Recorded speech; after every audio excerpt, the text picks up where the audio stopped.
What's up, everybody? It's Collin Wilson again with Johnny's Intangibles. Joining me every week, as he always does, is Johnny Manziel to talk about a lot of things this week. The Heisman Trophy ceremony. Bill Belichick is going to North Carolina in college football, and we're going to have some early thoughts on the first round of the college football playoff. Joining me, as always, Johnny. Here we are, Heisman reaction recap. Let's talk about your big weekend in New York with the Heisman Trophy celebration.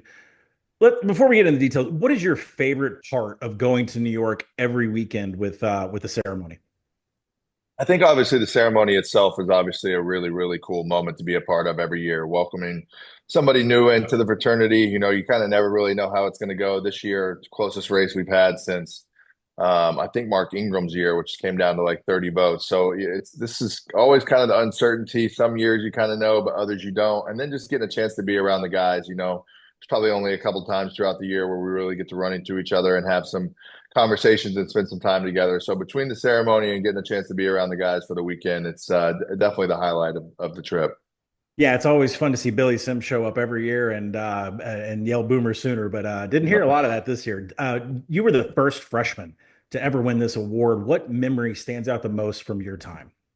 I think there's just a lot of nerves. Obviously, didn't know if a freshman was going to be able to win that trophy and win the award, and there was a lot of almost like a barrier that was going on at that point in time. So, I didn't know if I was just there because to come in second or third or whatever it was going to be. So definitely just a lot of nerves that always come back to my mind whenever I think back about that first trip to New York. Yeah, I think people that are just now getting into college football wouldn't know that freshmen, there's just a bias against them with this award back in the day. It was just a breakthrough for you, Johnny. The voting was closer than some expected. My Heisman vote went Genty Hunter and Shadur in the third spot. Which were the players that were top three in your ballot? Yeah, mine was Genty, Hunter, and Dylan Gabriel. I think, obviously Ashton Genty had an unbelievable season, as did Travis Hunter. I think it's really tough, and I just looked at it as, Boise State wouldn't be in that playoff without the way Genty played every single week. They played the number one team in the country, Oregon, down to a one-score game. Guy didn't have under 128 rushing yards all year. Just a really, really standout season from him. And obviously, Travis doing things on both sides of the ball that we've never really seen, in college football either. So that's the way my list went, and that's the way I kind of saw it as watching games throughout the season. Yeah, really tough for us to decide because usually we can just put quarterback numbers up against each other, make a decision. This was tough with a running back and a guy that plays on both sides. So, Ashton Genty, looking forward to be number one pick in everybody's fantasy drafts. We have to talk about the hoodie. Bill Belichick is now in college football. He takes the North Carolina job. What's your first thoughts on this hire? I think it's great. I think he's going to grab some people from the portal, obviously, that are going to want to, look at going to the NFL, and what better person to be able to get you ready for that than him. So I think, North Carolina being an interesting program, a lot of NIL money there, a lot of, hype around that with Belichick obviously being there, and in a conference that's, very winnable from teams that are, haven't been in that championship, haven't been in the play in that, championship game the last couple of years. So I think it's a you know easier conference for him. I think it's a very good place that he's going to be able to recruit. And I saw an interview that he was doing yesterday. He seems like he's hitting the ground running, trying to get as many guys as he can before this portal closes next week. Yeah, UNC said that they boosted their NIL portfolio up to $40 million dollars. And to put that into context, this past season, Ohio State had the most paid for team at 20 million. I believe Texas A&M was around 10 million this year. Is recruiting five stars and these days, in this day and age, is it as easy as just flashing an NIL budget, flashing six Super Bowl rings, and you can get any player you want? Is it that easy on the recruiting trail these days? I mean, I think if you look at some guys, obviously, $1 million that you're going to get from one school and 500,000 or 400,000 that you may get for another, that's a substantial difference. So I think when it comes down to some guys, the money is going to definitely be attractive to them to be able to lure them away to certain places. And then, I think obviously with Belichick's knowledge of running an NFL, team and the way that goes, college football is very much turning into a mini NFL. The way that they're getting players, the portal, free agency right now for college football is more open than anything in the NFL has ever been. So, I think to some people's cases, flashing some money here and there is definitely going to be able to grab you some guys. Yeah, I'd say look out for some of the players that they can get in their secondary because if Steve Belichick is going to be coaching that defense, they're going to be able to shut passing attacks down. I did the math, Johnny, because I'm kind of a nerd with numbers. If you put Carolina's power rating up against their schedule next year, I came out to 5.9 wins. I saw a book come out at 6.5 wins. Would you go over or under that for next year?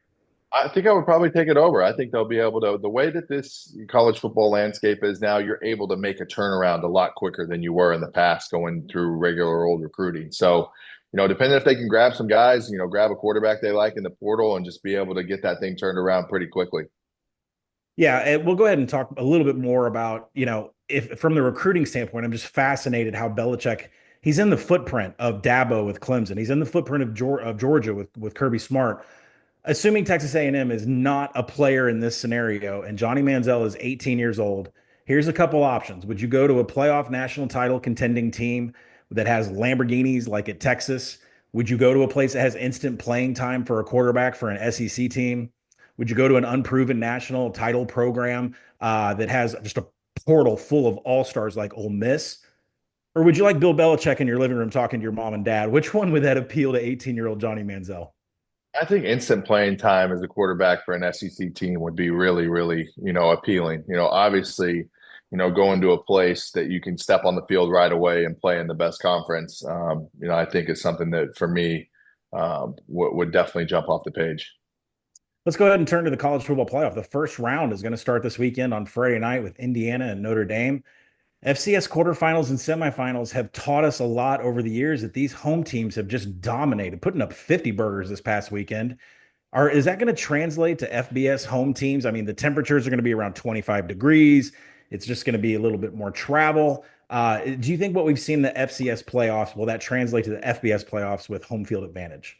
I think home field advantage is definitely going to be a really big thing throughout this first, set of playoff games. Obviously not having to travel, staying in your own backyard, having a home crowd, home atmosphere, I think is really, really going to make a difference in some of these games. Penn State's backup quarterback, Bo Prabula, has hit the transfer portal. He's not expected to be with the team throughout the playoff, which could be a factor here down the stretch. Should the NCAA reconsider when the transfer portal should be open? I think they're going to have to make some changes, obviously, to this. I think you're seeing people complain about it left and right. It is really hard, obviously, because you're trying to get guys transferred into a new school and get them in school before the next semester starts. So, I mean, if you bump it back any later, it's going to obviously mess with the effect with them getting into school and getting into classes and registered and all that kind of stuff. But there's definitely going to have to be some type of change that goes on in college football right now. There's so much going on that's just not right. It feels a little bit icky, but we'll see. They definitely need somebody overseeing these changes. A college football commissioner, who would have thought it? This past weekend, we had some of the most amazing 300-pound running backs I've ever seen in my life. We have defensive tackles that were looking like Bo Jackson on Tecmo Bowl. So I got to ask, who did it better? Landon Robinson for Navy had a fake punt. They clocked him at 20 miles per hour. And then there's the Titans, Tavondre Sweat, formerly of Texas, stiff arming the Bengals and just mowing over everybody. Who did it best? I mean, 20 miles per hour for a big man is just off the charts impressive, if you ask me. The stiff arm was great, but anytime you get a big man moving up to that level of speed, it's just like, okay, we're doing something right here. We're getting that body moving. All right, that's going to do it for this week's edition of Johnny's Intangibles. Johnny, thanks for joining me. Thanks, buddy.